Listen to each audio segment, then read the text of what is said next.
Greetings, everyone. This is Rock and Roll Spot Connection with the weekly comic book roundup. We've already covered this week's X-Men Avengers books as well as the new Guardians of the Galaxy. Now we're going to be covering this week's King in Black tie-ins as well as this week's DC books. Kicking things off with the King in Black Namor, number 1. Now, King in Black Namor, at the very least, looks to be something of a prologue issue, or prologue series, if not, at the very least, the first issue is very much prologue. So in the present, Namor dives deep into the ocean. In his mind, he thinks of how of someone that was condemned to this part of the ocean. Remembering one of them saying, "We will return, little prince. We will return to kill. We will never stop." The Namor states it was so long ago.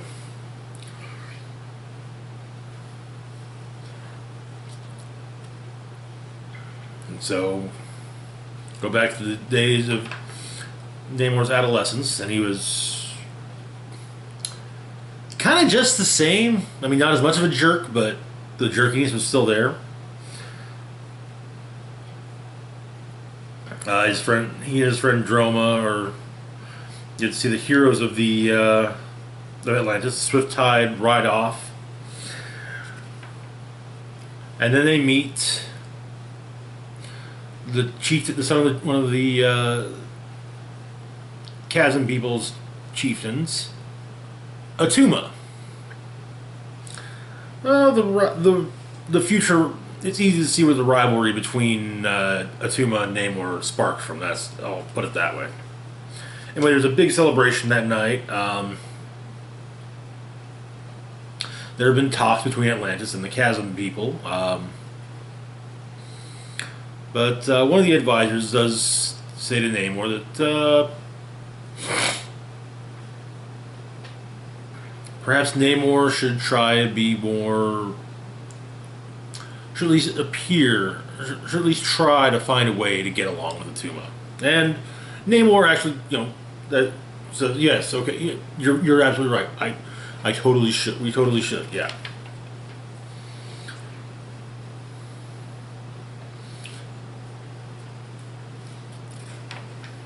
And in fact, the Chasm people have one of the great sea dragons to kind of show off. But then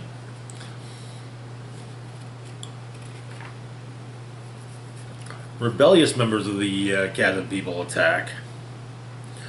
The Swift Tide engage them in combat. Karsa, the commander, Sycorax, the sorceress, Sweet Mercy, Garana the Breaker,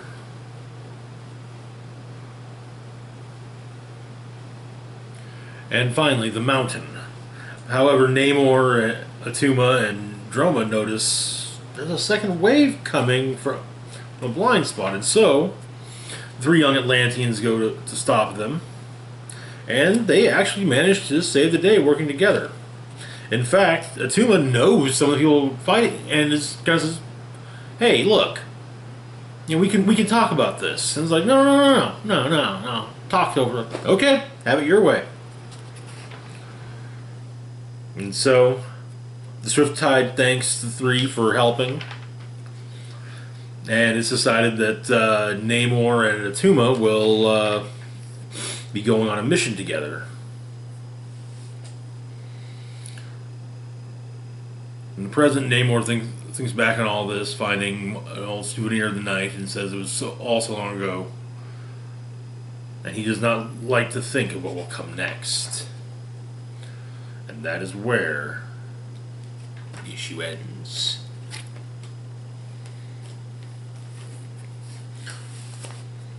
Brings us to Venom number 31. Where we left off in King in Black, Null had ripped the symbiote had pulled Eddie's the symbiote, from him and thrown him off a building. after showing he at least possessed, taking control of some of the Celestials, seemingly killed the Sentry again. Yeah, Null's kind of kicking ass and taking names. It's kind of like how that's how these begin. Bad guys that actually come in and show how much of a badass they are. The issue begins a long time ago at Rex Strickland's safe house. He's recording a kind of a personality profile of sorts on Eddie Brock. Having just sent Eddie on a mission, that from the beginning of the series.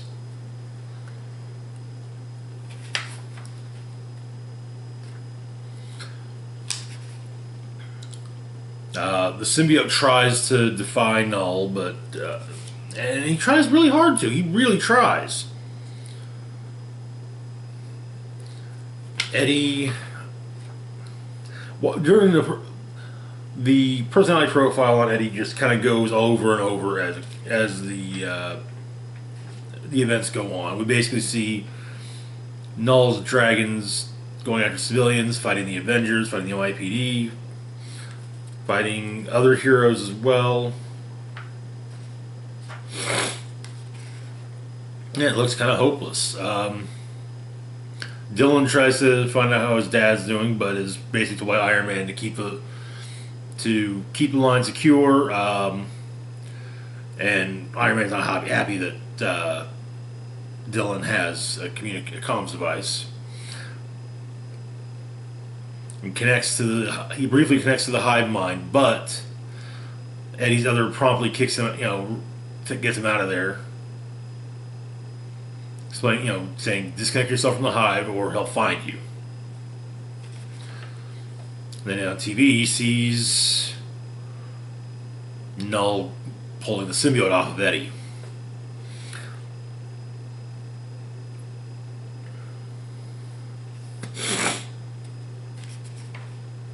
Apparently during the personality profile, Eddie Brock is described by Strickland as being a man of 1,000 second chances, the comeback king. But it also says that one of these days those chances are going to run dry.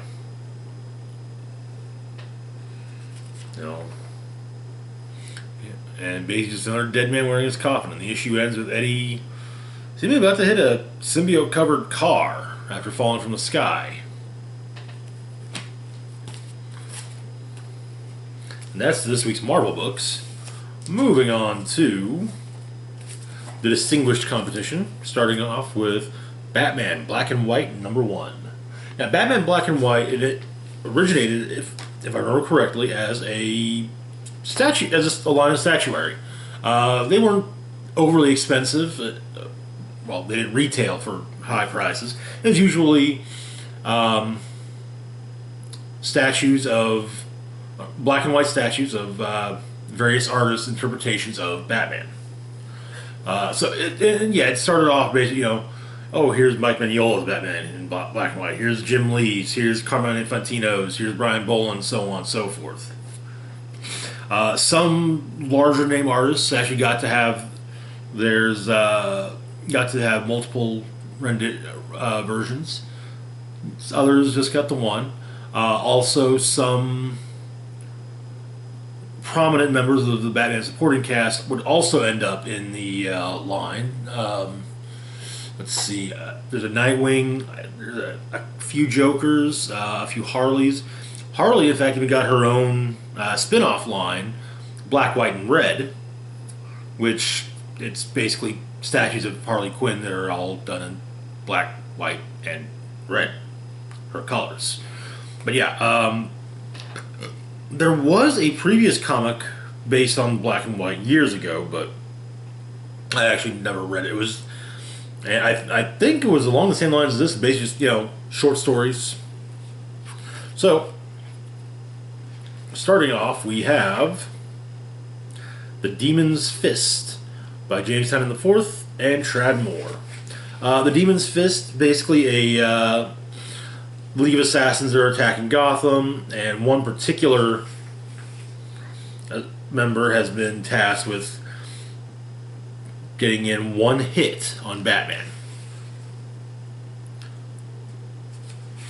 by Ra's al Ghul.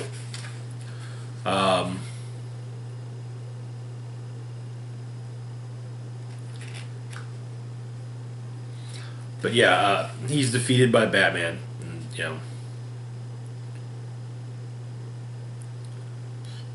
explain the moment passes, and so does the detective. As consciousness slips from my body, I succumb to pain and exhaustion. But I feel a great peace, and I know I will do anything in my power to feel that peace in me again. To feel a part of something larger than any of us. To land one hit. Next up, we have J. Williams III's Wait. It's Batman talking, narrating about monsters and whatnot, about Gotham in general, and remembering some of the words of his mother.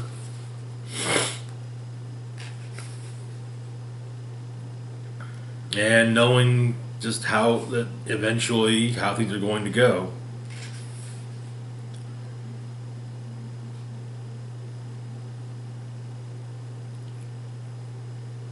And it ends with him saying, no matter how old and tired I am, I'll always be here. It's the least I can do. As he fixes a face mask and leaps into the night.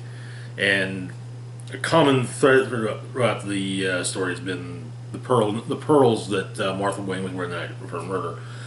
And on the last page, as Batman fixes his face mask, the pearls have turned into what look more like visual representations of a certain virus that is currently plaguing the world. Next up, we've got Paul Dini and Andy Kubert's First Flight. Batman enters the Batcave, and he notices that something's got the bats spooked. And he's attacked. Turns out there's some Ninja Man bats hiding out within the cave. He fights them off. Finds Alfred, who explains that they invaded the cave before Alfred could warn Batman. Talia then shows up, explains what happened. This was the first batch, and yeah, they were, they were similar compared to the later generations, but she was fond of her first flight, as she puts it. She has them sequestered in a vast aviary where they could live their lives in peace. But the urge to obey their implanted instincts to be protectors grew ever stronger inside them, and so they wanted to do more than just exist. So they came to believe that if Gotham lost its current Ninja Bat Guardian, they could assume said Ninja Bat Guardian's role.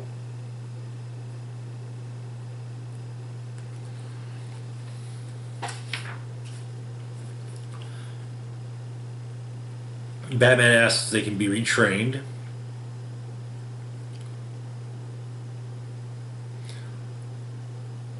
And it turns out that they were, and actually give a place to protect the Amazon rainforest alongside Swamp Thing.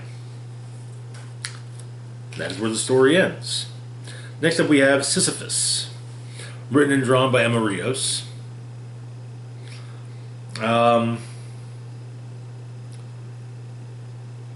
Basically, the Sisyphean task, so to speak.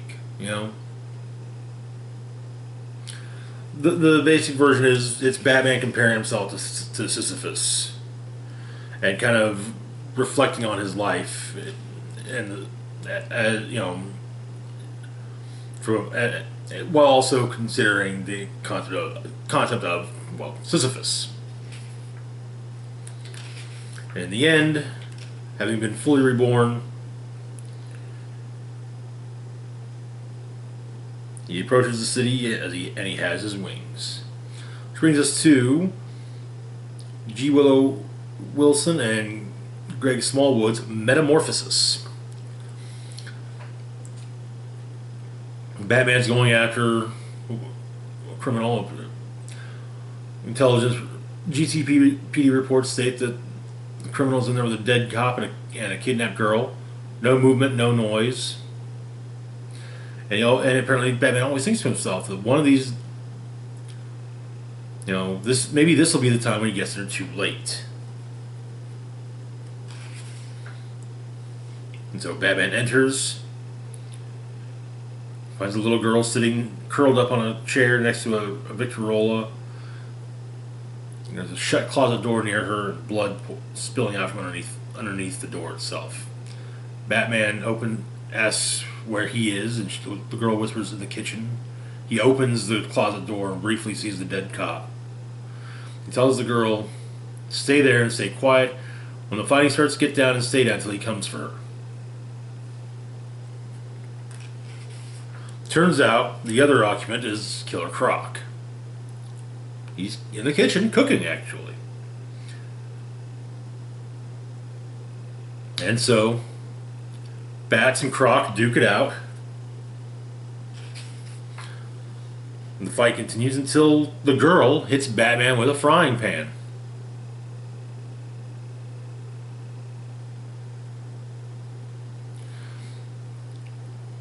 Batman verbally writes it off as Stockholm Syndrome, and she explains that, no, Croc was nice to her. Let her have a place to stay, made sure that she got a warm meal at the end of the day. Never asked anything from her except to talk. Batman says, hey, he left a dead body in the living room. She said, nobody's perfect. So he brings her out. Croc, calls to her. And she says that it wasn't the man that she liked. It was the beast. But Croc does say he's being led off to Batman. Batman gets to take off his cowl at the end of the day and be a man. What does Croc get? After going up towards the rooftop, after returning to the rooftops, Batman says to himself that Croc gets the first part right. He can take off the cowl. But he's wrong about the second part. He's wrong about what lies underneath the cowl. And that is where the issue ends. And there will be future issues as well.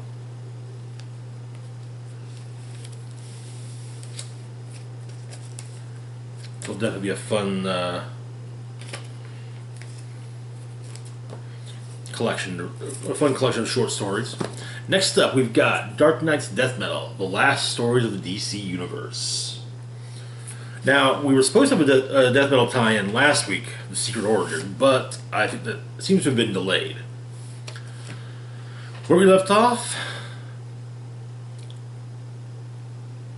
the heroes were prepping for one big final battle. Tomorrow.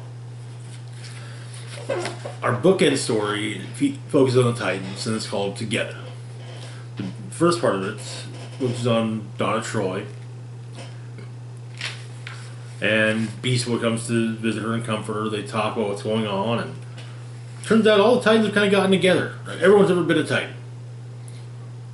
Miss Martian, Kyle Rayner, Steel, the Wonder Twins, Blue Beetle, Barrier, Hawk and Dove,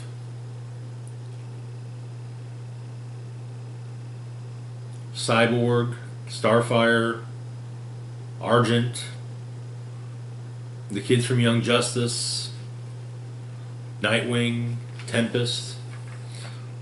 Hell, even Deathstroke's the Fearful Five, as well as Deathstroke's Ravagers are there. I think they're called the Ravagers.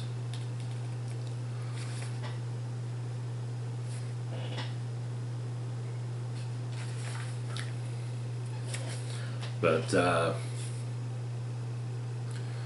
so Donna and Dick get a brief reunion, but however, Dick does have to go back. He has other things he needs to take care of.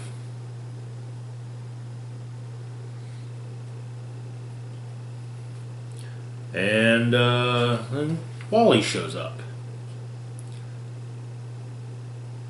And the rest of the interludes begin. Starting with Hal Jordan in Coast City, visiting the grave of his father, and he explains that, John wanted to be with the new recruits going over tomorrow's battle plan, making sure they're all ready for the fight to come.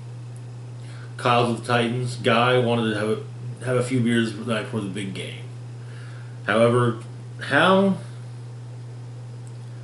kind of think this is his last night. The only one thing he really wants is to fly. She does. He comes upon the Valley of the Rainbow Rings, which is littered with discarded lantern rings.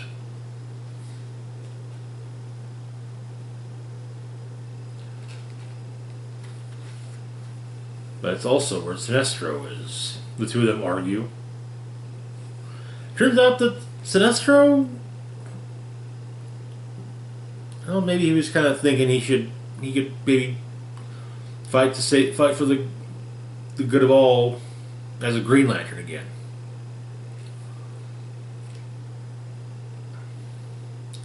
Hal berates him a bit and then stops and thinks about it and remembers, hey, I've had second chances as a Lantern.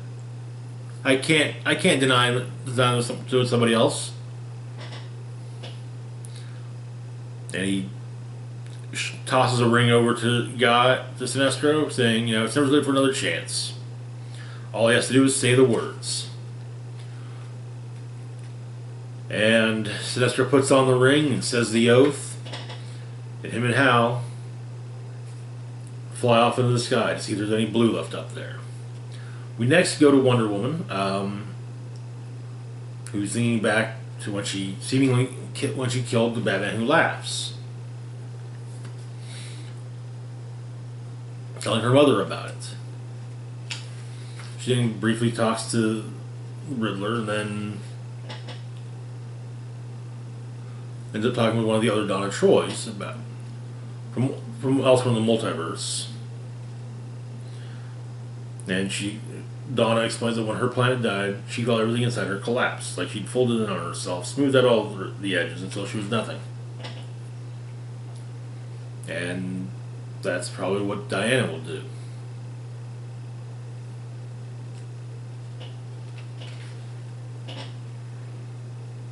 Now, however, because of her talk with Donna, though, now she's ready for battle. Next, we catch up with Green Arrow and Black Canary, spending the night before the battle together, talking. And turns out Green Arrow wishes they had a proper first date. They talk about some of the stuff they've gone through recently. Apparently, Dinah met the Gloom Patrol from Earth Goth. It's actually rather amusing. But all he decides, he figures he owes Dinah a proper date. Regrets be damned. So, basically, Amazonian sea rations, walk on the beach, though there are creatures in the ocean that, they probably don't want to be close to.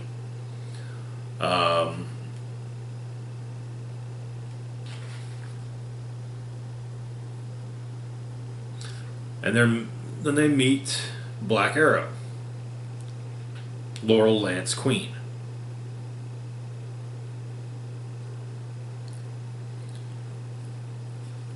Their daughter from another Earth, though the genders were swapped with the two.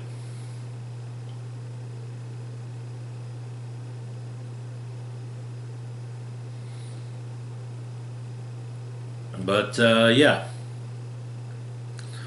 And also earlier in the issue, Black Canary realized that stated that she always was kind of jealous because the Lanterns had their Lantern oath to with their rings on. So Ollie came up with something, and so Dinah, Ollie, and Laurel all say it together. I am the wall, I am the shield, and I do not run. I see the evil coming toward you, and I do not run. I stand between you and the darkness, and I do not run.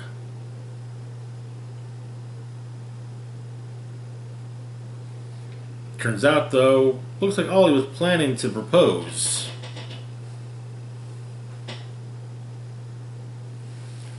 Next up, we catch up with Aquaman, who knows the fact that everyone's looking at him like a traitor, and he doesn't entirely blame him. So he goes into the ocean. eventually shedding the clothing he's wearing until he's wearing his more traditional green pants and no shirt. And then briefly reunited with Mira and their son.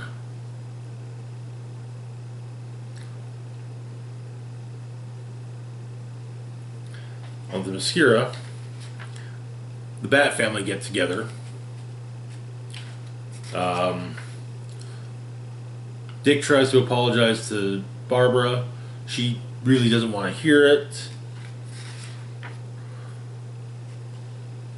But they have their family get together, and Bruce asks if they got everything they need.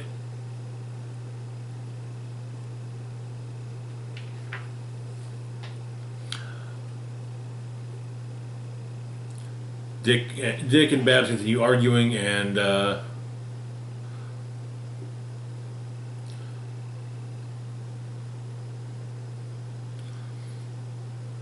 Bruce tells them that just get to the end where it's resolved because he needs them in the right headspace now. So Dick says the end. Okay, marry me, Barbara.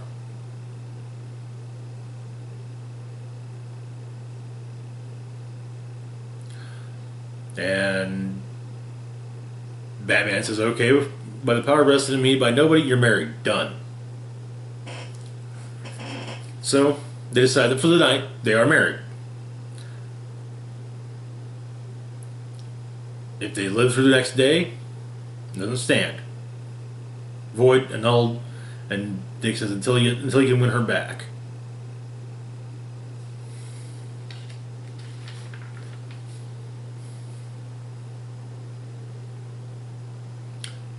Superman's working on a time device, basically trying to inspire as much hope as he can.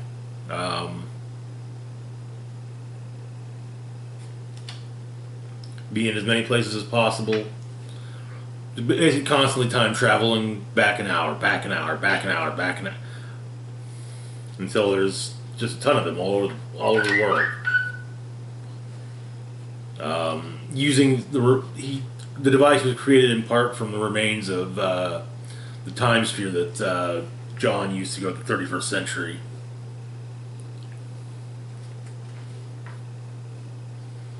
And then he finally says goodbye to, or meets with Lois and John. And then the interlude ends. And Donna walks over to Wally West and hugs him.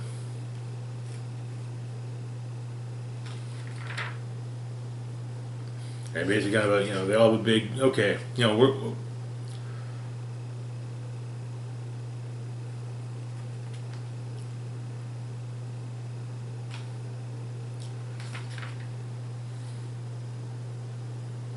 That Bruce is using his Black Lantern ring and raises the dead, including Roy Harper, who tips his hat and nods at Wally.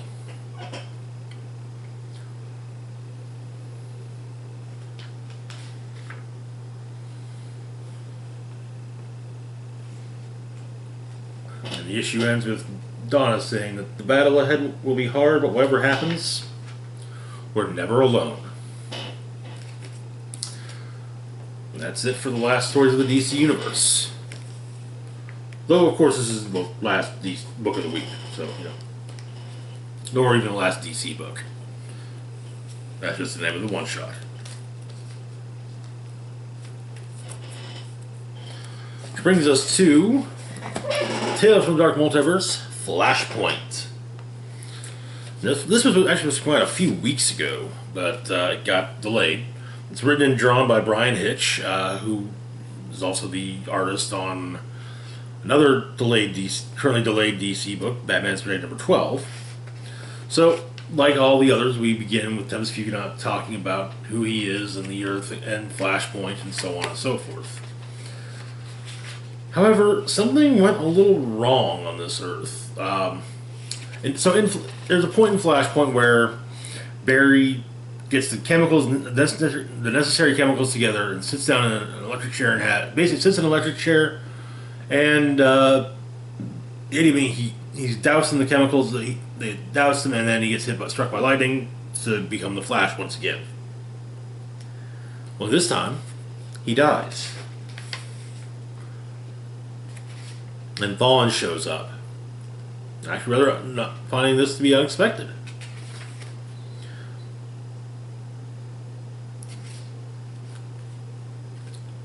Batman tries to fight him off, but yeah. He sees that, oh, you're not Bruce Wayne, you're Thomas Wayne. Oh my, okay. He runs off. The president is talking with Green Lantern Abin Sur. Maybe that's Sinestro. I cannot. No, it would be Abin Sur, because Sinestro's from a different sector. But Abin Sur, Ragman, Enchantress, Citizen Cold, and Cyborg, and then Reverse Flash comes in and basically takes the whole group apart.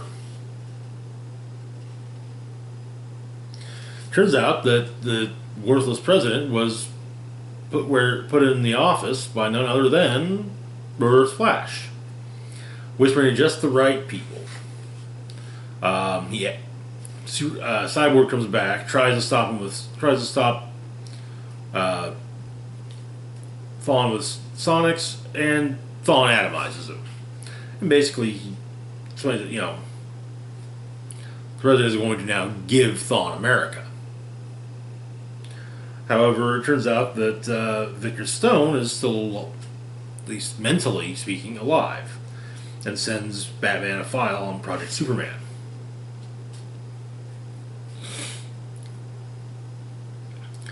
But Thawne then goes to visit Batman, and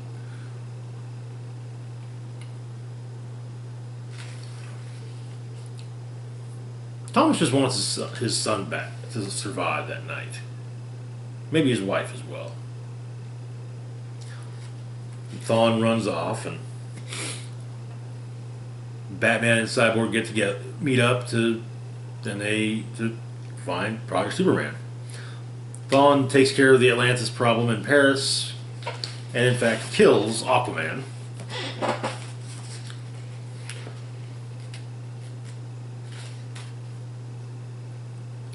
Dropping the dead body in front of Diana, Queen of the Amazons.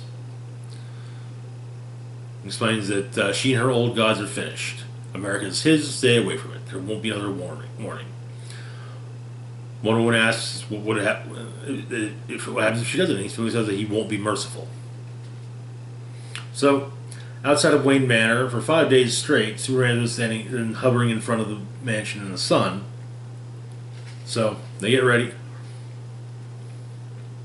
He goes after... A few days later, he goes after Thawne.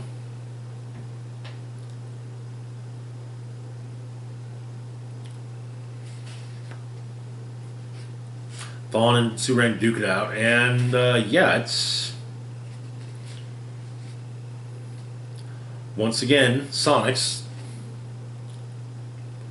but Batman's have machine guns too, and also set up a kill switch on Cyborg.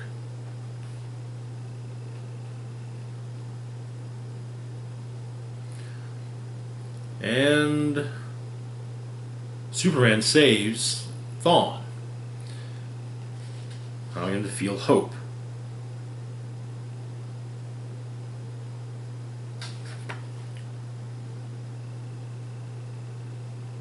Which leads to Batman killing Superman with a kryptonite bullet.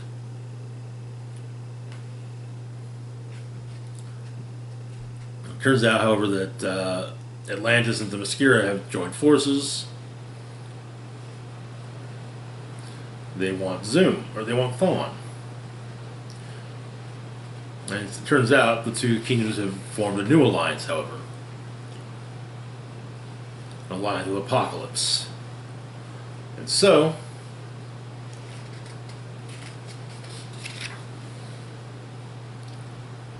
Apocalypse run by Big Barda. Not Apocalypse. Or not Darkseid. Zoom runs into the time stream. Or Thawne runs into the time stream. Prevents the death of Bruce Wayne. And keeps running and basically completely changing the Earth once again.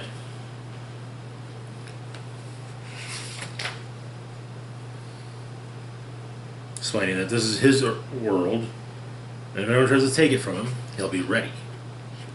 That is where the issue ends. Probably the closest to a hopeful one we've ever had.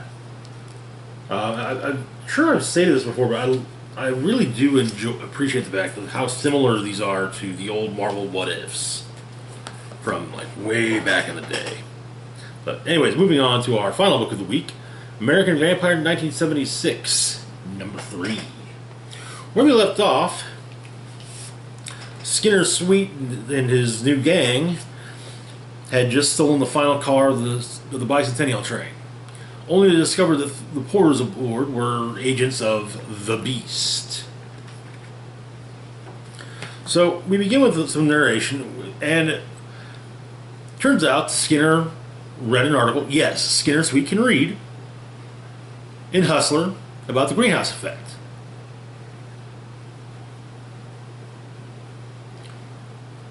The idea being the world becomes a greenhouse, all the secrets buried down there, they're all going to, buried underneath the earth, they're all going to come poking back up.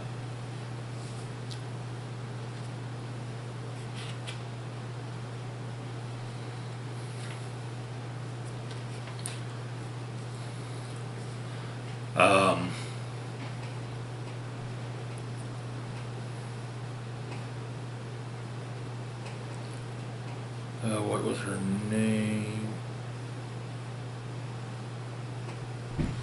Felicia from the VMS is met by another former operative, an actual mummy,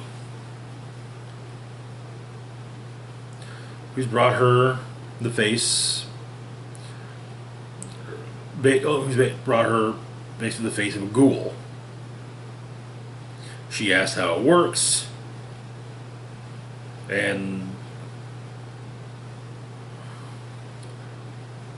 Joel, the mummy, tries to say, hey, look, what you're planning to do, maybe it's not the greatest idea in the world. But she explains that things don't work with the council, that things go wrong. She wants him to promise that Joel will go through the plan for her and for Gus, who at the beginning we saw get taken. So Skinner's gang goes toe-to-toe with the porters, but they're shot with gold bullets. Gold bullets being the weakness of American vampires. However, their weakness, high concentrate saline, common as can be. Just so happens that's what Skinner's bullets are dipped in, and he shoots them all. Make their way out, grab any history they can kill, and they also take Rockefeller's limo.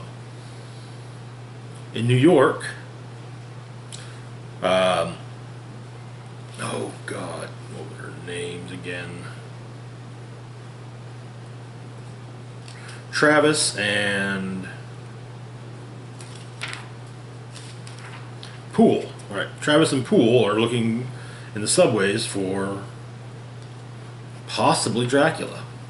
They come upon what used to be an old lab, basically where monsters were experimented upon for years. Something happened, however, walls cracked, so yeah, it was abandoned. There's a stench, though, in there. Some species of creature that the blood seeps in the stone, and even metal, and so Dracula stays there. Other vampires have a hard time tracking his scent. But Travis is promptly impaled on a clawed hand. And we cut back to Skinner and his gang, who are, turns out, The three porters weren't the only. The three porters had reinforcements, and so they're doing what they can to take care of them, using until they bust out of the tunnel and end up in a river about to go over a waterfall. Skin everything just like old times. Back with Travis and Poole.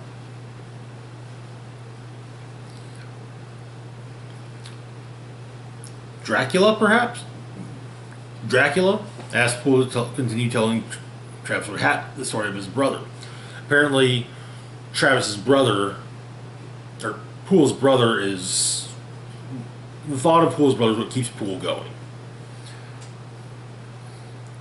But, yeah, apparently his brother got his brains battered in Alabama, ended up in bed, wasting away. Everything he did, meaning nothing. So, but Travis gets back up, takes a bite out of Dracula, who begins to give this long-winded speech until his head gets cut off.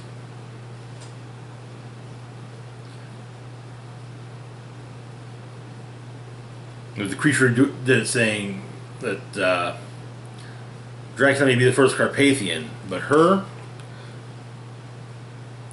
name is Mimita, and she is the original American vampire. And that is where the issue ends. And that's it for this week's roundup. As always, feel free to like, share, and subscribe. Links to my Facebook, Twitter, Patreon, and PayPal can be found in the description box down below. This is Rock and Roll Spock signing off, saying live long and rock hard.